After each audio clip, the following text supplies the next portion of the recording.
No sé si tienen ustedes, la defensa, plena constancia de que sí existe esa orden de aprehensión, Alonso. No, Ciro, no tenemos información formal y además, pues como es una orden de aprehensión, no se les notifica al acusado ni a la defensa. Realmente no tenemos una certeza de que exista una orden de aprehensión en contra La del iban a gobernador. rastrear, nos dijo el presidente del Congreso de Tamaulipas, nos los dijo el viernes. Sí, yo no tengo contacto con el presidente del Congreso de Tamaulipas. Sí. No sé qué acciones vayan a tomar ellos en relación con el tema. Nosotros defendemos al gobernador y yo realmente no tengo mayor relación con el presidente del Congreso de Tamaulipas. No tienen evidencia del orden de aprehensión, pero sí de que ya le congelaron las cuentas a él y a gente cercana. Hay esa información, no formalmente tampoco que yo sepa ha sido notificado de ese hecho, sí, del congelamiento de cuentas. Seguramente los bancos le informarán formalmente porque es el procedimiento que establece la ley. Una vez que se solicita por la Unidad de Inteligencia Financiera el bloqueo de cuentas, el banco notifica formalmente ese oficio y te da un término para que comparezcas ante la Unidad de Inteligencia Financiera a ejercer tu garantía de audiencia. A ver, pero la Unidad de Inteligencia Financiera en el comunicado que difundió la tarde del miércoles dijo que ordenaba el congelamiento de cuentas. Sí. En ese momento uno supone el gobernador ya no tiene acceso a su dinero. Así es, pero la notificación formal la hace el banco. A lo que me refiero es, el gobernador ya no pudo disponer de ese dinero desde el miércoles en la tarde. No he hablado con él en relación con ese tema, esa es la verdad. Entonces, ¿cuál es la situación del gobernador en este momento, Alonso? Pues en este momento, yo insisto, Ciro, y lo he comentado en diversas ocasiones, Sí. El gobernador sigue teniendo fuero, Sí. hay una resolución de la Cámara de Diputados federal notificada al Congreso local, resolución que no fue homologada. Hay una resolución del ministro Juan Luis González Alcántara que establece que el gobernador sigue gozando de fuero porque la resolución del Congreso Federal es una resolución declarativa, es decir, no constituye y no genera una situación jurídica. En relación con eso te quiero informar, Ciro, que nosotros ya tuvimos acceso a una controversia constitucional resuelta por la Suprema Corte de Justicia de la Nación el 23 de junio de 2020. Es la controversia 165/2018. Se resolvió a mediados del año pasado por el Pleno de la Suprema Corte de Justicia de la Nación. Esta controversia resolvió un tema de una demanda que presentó el Consejo de la Judicatura del Estado de Michoacán en contra de unas reformas legales en relación con responsabilidades de los servidores públicos. En esta resolución de la Corte, en esta controversia constitucional resuelta, hay pronunciamientos muy claros y muy evidentes que clarifican el hecho de que el único que está facultado para remover el fuero, es decir, el valladar constitucional de un servidor público de los estados, es el Congreso local. Y me permito leerte dos párrafos, sí, en relación con esa controversia constitucional. En el punto 101 de la misma dice: sobre los funcionarios locales, ¿qué es lo que aquí nos interesa? Cuando se les pretende acusar por un delito del orden federal, la Cámara de Diputados del Congreso de la Unión deberá decidir si dicha acusación es procedente. No obstante, la decisión es meramente declarativa y su efecto únicamente es comunicarle tal decisión a la legislatura local de mérito para que ésta proceda como corresponde. En el numeral 105 de la misma resolución se dice: si interpretamos sistemáticamente este precepto de la Constitución local y la Constitución federal, resulta que el Congreso de Michoacán sigue teniendo la tarea de pronunciarse sobre la declaración de procedencia que haya emitido la Cámara de Diputados del Congreso de la Unión respecto a un funcionario local de los listados en el artículo 111 de la Constitución Federal por la comisión de un delito federal. Sí. Esto es así en virtud de que diversos funcionarios públicos locales, entre los que se encuentran los magistrados y consejeros del Poder Judicial, actor siguen gozando de inmunidad procesal o fuero constitucional respecto de los delitos del fuero federal.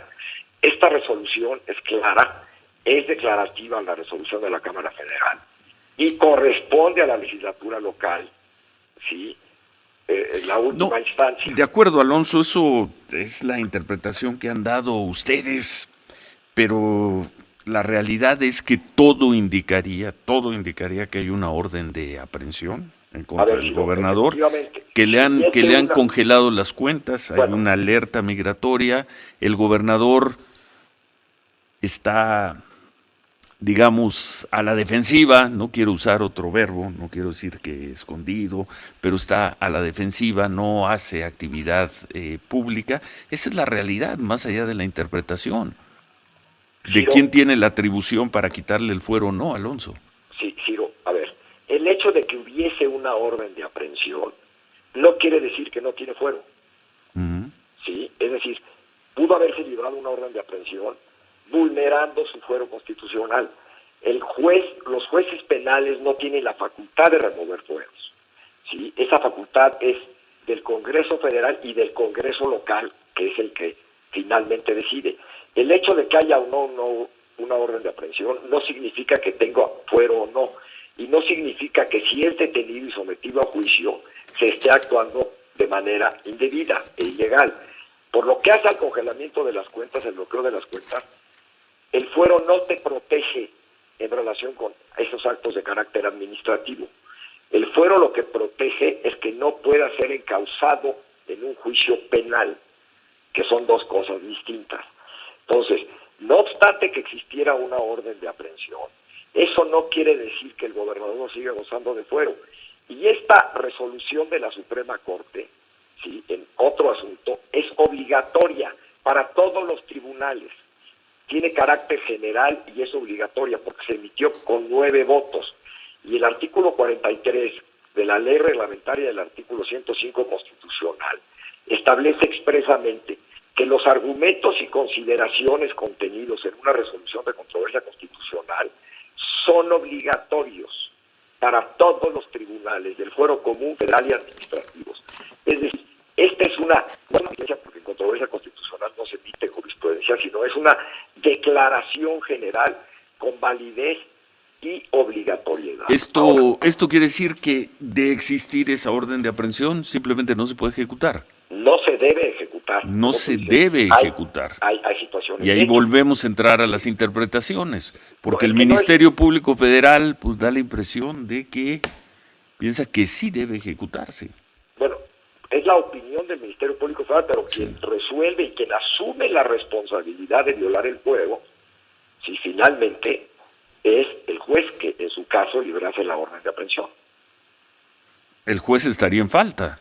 Sí, en mi opinión, sí. De comprobar ustedes que existe la orden de aprehensión, ustedes tendrían que proceder de inmediato en contra del juez. Así es. Una vez que se confirme que efectivamente existe la orden de aprehensión, nosotros vamos a ejercer diversas acciones que nos confiere la ley, con apoyo en estos criterios. Este es un criterio obligatorio. Esto no es una opinión, lo que te acabo de leer, Ciro.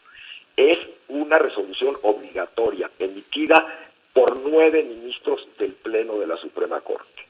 Entonces, ya no estamos en el territorio de que si el ministro Juan Luis González Alcántara tenía facultades de emitir o no la resolución, si su opinión es vinculativa u obligatoria. No. Aquí tenemos una resolución que sí es vinculativa, es obligatoria, emitida por la Suprema Corte de Justicia de la Nación en el seno de su Pleno. De acuerdo con la interpretación de ustedes, de la defensa, parece muy clara, no estoy contradiciendo lo que expones ni cuestionándolo, pero es la interpretación de la defensa, Alonso. A ver, la defensa te está leyendo lo que dice la resolución, que es literal.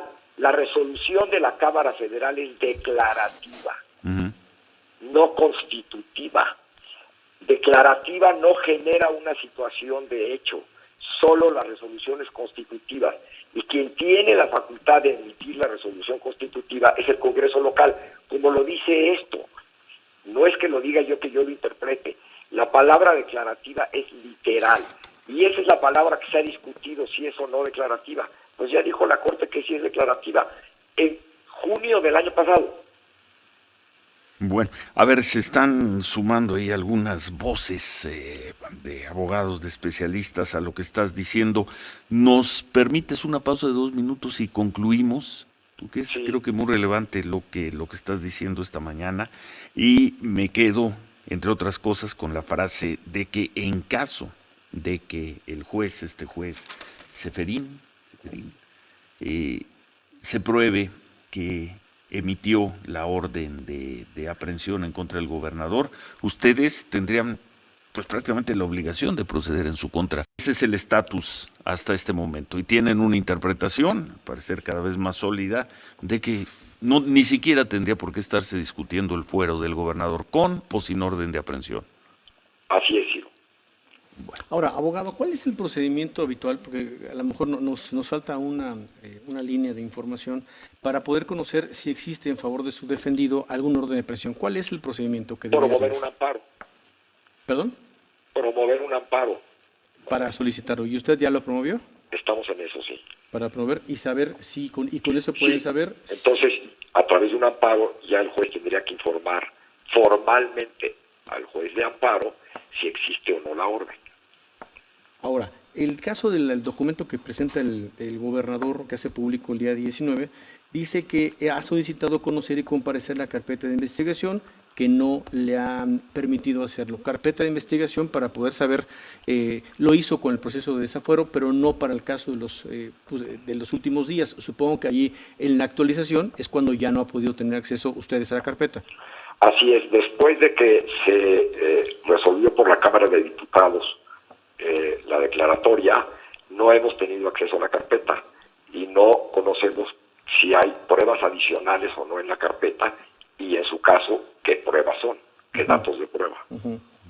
Ahora, Y sí tenemos derecho a comparecer, pero no se nos ha dado acceso.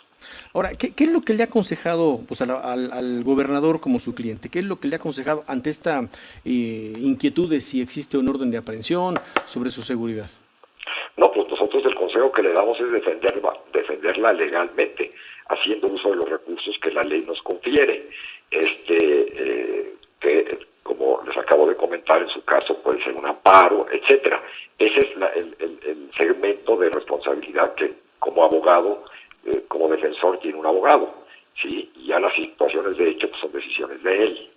Se lo pregunto porque en muchas ocasiones hemos escuchado que cuando hay una persona que tiene orden de aprehensión, pues la ponen a buen resguardo, precisamente para que la autoridad, cualquiera que sea en el país, no la encuentre.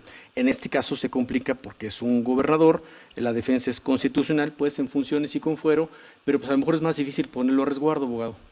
Esa es una decisión de él que debe tomar el cliente. El cliente normalmente conoce las consecuencias de la existencia de una orden de aprehensión y ya es una decisión que toma él, no el abogado.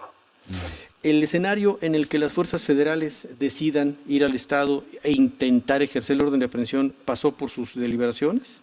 No me corresponde a mí, porque esa es una situación de hecho que es la ejecución de una orden. A mí me corresponde defenderlo ante los tribunales y ante la propia fiscalía. Ahora, vamos a pensar que lo detienen, y lo presentan ante juez. ¿Qué es lo que tendría que pasar? Pues el juez, en mi opinión, lo tendría que poner en libertad porque estaría violando el fuero al incoarle un procedimiento. Tendría que ponerlo en libertad. Pero no encarcelarlo. No debiera encarcelarlo porque goza de fuero. Estaría violando el artículo 111 de la Constitución y esta resolución de la Suprema Corte de Justicia de la Nación. Y ellos no, por ellos me refiero pues al gobierno federal, no consideran, ahí está la secretaria Olga Sánchez Cordero, dice no tiene fuero, el constituyente tendría que aclararlo, el presidente dice que no, ellos piensan que no tiene fuero el gobernador. Bueno, son opiniones respetables, pero que no compartimos. Pero sí es relevante que el señor presidente en alguna de sus últimas conferencias dijo que algo que me parece muy adecuado y atenado. Está la Corte para resolver esto. Eso sí lo dijo, eso sí lo dijo. Entonces, mientras tanto, están considerando o preparando, no me quedó claro, Alonso, un amparo. Preparando, están trabajando. Sí. Preparando. ¿Toma mucho preparar ese amparo? ¿Es cuestión de horas, de días, de semanas? No toma mucho tiempo, es cuestión de horas ya. ¿Para presentarlo quizá hoy mismo? No creo que hoy, pero posiblemente mañana. posiblemente mañana. ¿Y qué suele, en tu experiencia, cuánto suele tardar la autoridad en responder ese tipo de recursos? Tiene el juez que conoce del asunto, tiene 15 días para 15 rendir el días. informe justificado. Larguísima espera, abogado. Sí, Larguísima. antes era menor, pero lo puede rendir antes. ¿Ustedes lo presentan ante este juez en el Estado de México o ante un juzgado distinto? No, ante un juez competente de donde se pretende ejecutar el acto reclamado. Ese es uno de los temas que estamos evaluando. Correcto. Bueno, pues sí, muchas gracias por la información.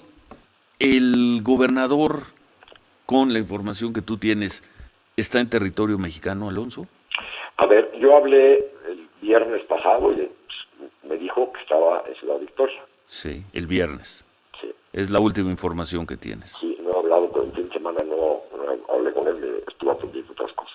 ¿Qué opinión te merece con la experiencia, con los casos tan duros que has llevado, que prácticamente, no prácticamente en un lapso de 4 horas, autoridades políticas, líderes del Senado y Cámara de Diputados informaran de la orden de aprehensión, casi en simultáneo saliera el tuit del titular de la Unidad de Inteligencia Financiera diciendo que se congelaban las cuentas y casi en simultáneo un comunicado del Instituto Nacional de Migración diciendo que se sellarían las fronteras para el gobernador Cabeza de Vaca? ¿Qué opinión te merece, abogado? Sé que eres muy cuidadoso, las leyes, tu trabajo, el procedimiento, tu ámbito de responsabilidad, pero alguna opinión te debe merecer Pues esta sí, acción la opinión concertada. la opinión que te daría es que desconozco por qué razón quienes publicaron esos tweets tuvieron conocimiento de una orden de aprehensión en caso de que exista. Por lo que hace a la actuación de la Unidad de Inteligencia Financiera, te repito, es una autoridad administrativa, desconozco las razones y fundamentos de su resolución, y por lo que hace al Instituto Nacional de al Migración. Instituto Nacional de Migración, lo que yo vi publicado en los periódicos de ese oficio lo único que dice es que informe, no están sellando las fronteras, lo que dice es que informe entradas y salidas del gobernador. No está diciendo que lo detengan, no está diciendo que hay un orden de aprehensión. Que hay un comunicado de la Fiscalía, un oficio, donde pides el informe, entradas y salidas. Esos oficios son bastante comunes en investigaciones. La del Instituto Nacional de Migración, no así la de la Unidad de Inteligencia Financiera. No, es que la Unidad de Inteligencia Financiera está actuando por sí, y el Instituto Nacional de Migración recibe un oficio de la Fiscalía, y ese oficio lo que le dice es: infórmame sus entradas y salidas. No le dice hay una orden de aprehensión. Por lo que vi yo, lo vi publicado en un diario, yo no conozco, no he tenido a la vista el oficio original o una copia. Lo que vi en un medio, si no me equivoco, en Reforma lo he publicado, y lo que dice es: infórmame las entradas y salidas.